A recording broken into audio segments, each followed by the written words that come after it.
इस क्वेश्चन में अगर आप पढ़ें तो एक करंट फ्लो कर रहा है एक सिलेंड्रिकल कंडक्टर में। टोटल रेडियस कैपिटल आर है और उसकी करंट डेंसिटी गिवन है।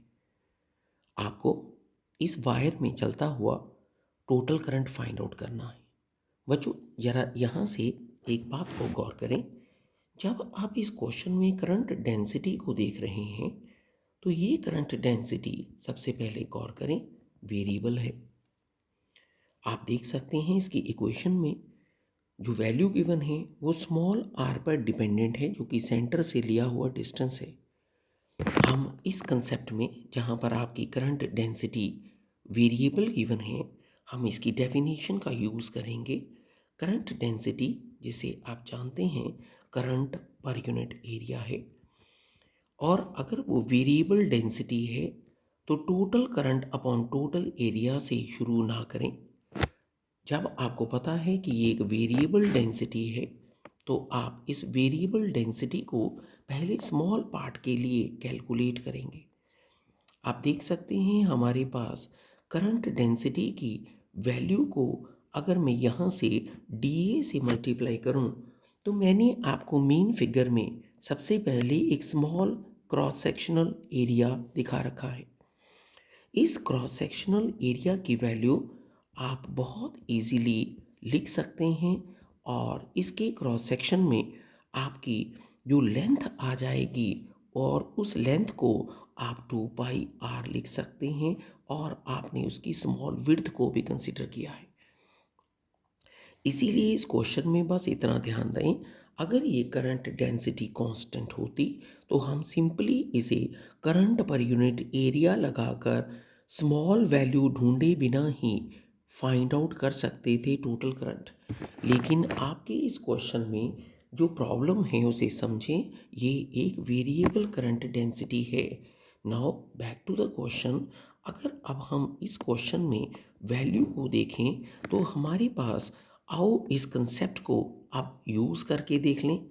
हमारे पास अगर आप ब्रैकेट को ओपन करेंगे तो आपके पास दो अलग अलग वैल्यूज़ मिल जाएंगी, जिनमें से एक वैल्यू ये है और जो दूसरी वैल्यू है वो आपको इस तरह से ब्रैकेट मल्टीप्लाई करते ही मिल जाएगी। इस क्वेश्चन में और बात यहाँ पर चेक करें कि हमें इस सिलेंडर में चलता हुआ टोटल करंट फाइंड आउट करना है। टोटल करंट फाइंड आउट करने के लिए for the total cross section मैं इस पार्ट को अब इंटीग्रेट करने लगा हूँ और इसकी इंटीग्रेशन पूरे कंडक्टर के लिए डिस्कस करने लगे हैं। आपके पास जो वैल्यूज़ आपको यहाँ पर दिख गई हैं, आप इन्हें बहुत इजीली यूज़ कर सकते हैं अपने इंटीग्रेशन के कंसेप्ट के लिए। आपकी इस करंट डेंसिटी की वैल्यू में अगर आप सिंपल इंटीग्रेशन करें, यहाँ से जे नॉट और 2π बाहर आ चुका है, यहाँ से आपके पास इंटीग्रेशन की सिंपल चीज़ों का यूज़ किया जा सकता है। इसके दूसरे पार्ट में जे नॉट 2π अपॉन कैपिटल आर और इसकी भी वैल्यू को सिंपली यूज़ किया जा सकता है फॉर ए नॉर्मल इंटीग्रेशन। इस मैथमेटिक्स को अब कंटिन्यू करते हुए यहाँ से कुछ वर्डिंग देखें।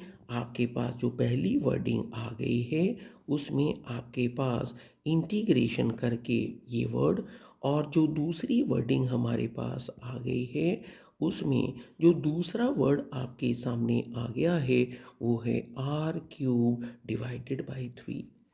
अब आप इस क्वेश्चन को फाइनली कंसेप्ट में ला सकते हैं। यहाँ से कुछ वैल्यूज़ आपको कटती हुई दिख रही होंगी। अगर आप इसे एलिमिनेट करना चाहें तो आपके फाइनल आंसर को अब डिस्कस किया जा सकता है।